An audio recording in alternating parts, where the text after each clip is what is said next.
One day in March, my little girl and I had lunch together. We looked outside, across the lawn, and talked about the weather.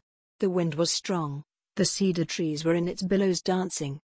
The clouds were moving swiftly by. The scene was quite entrancing. "Look, Daddy," Maureen said to me, "how hard the wind is blowing. I betcha on a colder day, that blowing would be snowing. And what is it keeps yonder rocks from leaving where they're staying, while, overhead, those cedar trees are back and forward swaying?"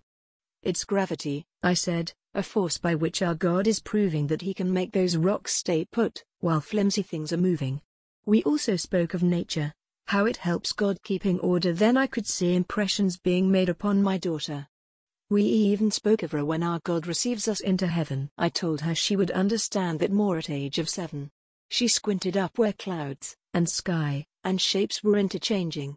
I wondered in what areas her childish mind was ranging. "Those holes up in the sky," she said, "I hope have bottoms to them. How else would God be able to keep us from falling through them?" "Our God," I said, "has loving hands. He'd hold us very gently. He wouldn't let us fall at all."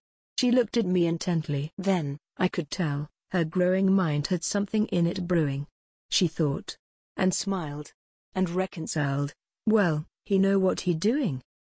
I had this conversation in 1959 with my preschool daughter, Maureen, who was almost 6 at the time. The poem was written a few years later, January 1965, in Vienna, Virginia.